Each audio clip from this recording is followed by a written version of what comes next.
and thank you very much for clicking onto this video. So this one is all about the bag that I thrifted through Depop. And honestly, I have been gravitating towards Depop recently because you can get such amazing deals. I think lots of people are just constantly changing up their bags there. So you can get maybe a bag that's only 1 or 2 years old, but nobody wants it because it's out of season. And you can get lots of vintage bags as well. So this one is from 2012. So it's not very vintage, but it's quite an old bag. And it is, I'm just straightening it up, it is a large Givenchy Antigona tote bag. That Antigona, I'm not sure if I'm pronouncing that correctly, but there were a few prints made in different styles.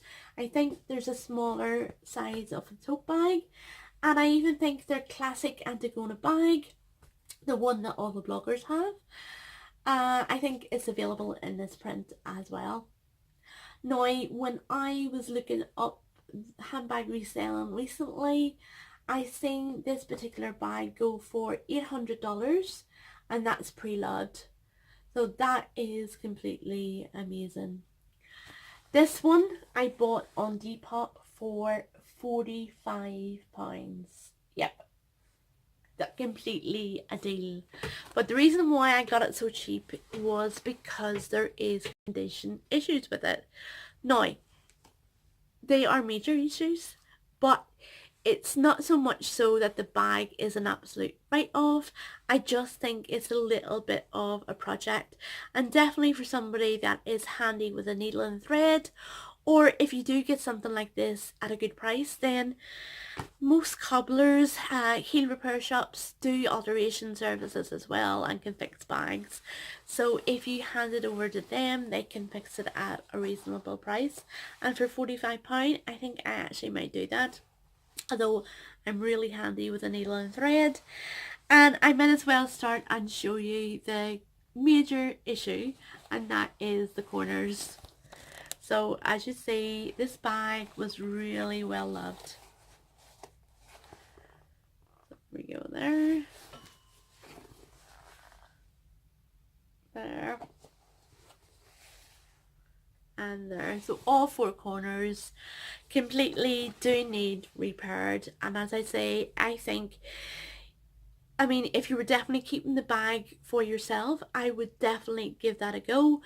Most towns have little craft shops, and if you take the bag with you or ask about particular threads that are suitable for sewing canvas, because there's definitely heavier threads out there, and you can get good, really good thick needles that will go through the canvas. They'll be able to advise you. I would definitely just give it a go yourself and save yourself some money. Yeah, so that is the four corners are really the main issue with this bag.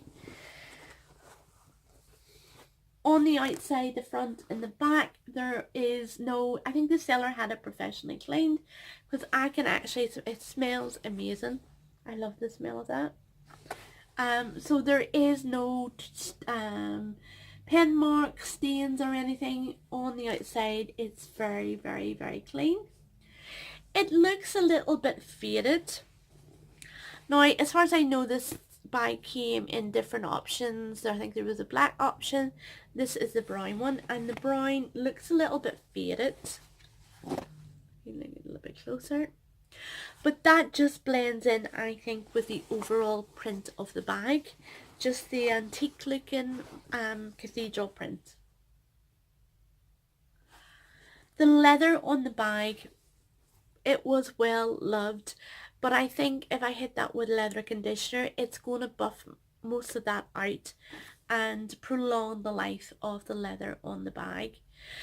The handles, at the bottom of the handles where they attach to the canvas, is definitely one of the first places that you'll notice signs of wear, but on this bag and in this instance, they are all well attached. No loose threads, no separating whatsoever. So the seller has obviously, even though she's used the bag, she hasn't overfilled it. It hasn't been overladen with heavy stuff in it, which I think I probably will do. The inside, oh right, the leather on the Givenchy is actually in perfect condition. There is no scrapes or tears. The leather is all, the Givenchy has retained its colour. It's not discoloured in any way. And on the back, there is just the little screws on the back just holding it in there. The inside is in brilliant condition. As I say, it's been cleaned, so there's no rips or anything either, or no loose threads. It just smells wonderful as well. There is an authenticity label towards the bottom of the bag. Let's see if I can get it. Yeah, that's it there. So, is it there? Get a little close up. The lighting here is absolutely terrible. So it just says Givenchy made in Italy, and then when you flip it over, it has a little code. And I know it definitely is authentic. The seller was amazing. She sent it out really dispatched very quickly. I knew by her feedback and some of the other stuff that she was selling as well. Somebody did point out little pointers for Givenchy in the branding. That the branding is always near the top, that it's not centered. I don't think that's true. I mean, I definitely know this is authentic, but in all the ones that I've seen, it has been sort of centered here.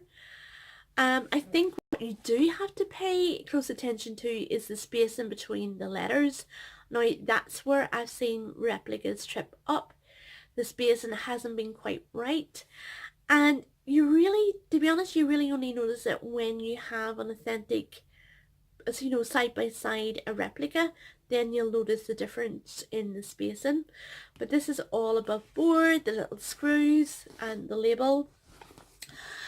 But the reason I'm mentioning the authenticity is that Depop, I think, is beginning to be a little bit dodgy in that some of the sellers are being very economical with the trade, and that even goes is even looking at supposedly reputable sellers. Now, there was one case when I was looking at this bag. I was also looking at a Dior bag, and the sellers seemed very reputable, their reviews, and they had millions of followers because they were, I think they were an ex-TV reality star. They were selling a Dior bag, but it was at a really, really low price, and that sort of was like a red flag to me. And I messaged the seller, and she messaged me back and said it wasn't authentic. So I find that a bit odd, and I mean, things like that should be disclosed in the listing, and I think that's very misleading. Depop are there to protect you like eBay. They are the first port of call, and they always recommend PayPal as the method of payment, so you have that as a backup as well. So I wouldn't let it put you off Depop, but I definitely would ask loads of questions from the sellers before you buy anything. This is absolutely amazing. I am definitely going to get some use out of it. I'm really happy with it. And yeah, if you have any questions, please feel free to leave them in the comments below. And I hope you have a lovely day or a lovely evening wherever you are. Thank you. Bye bye.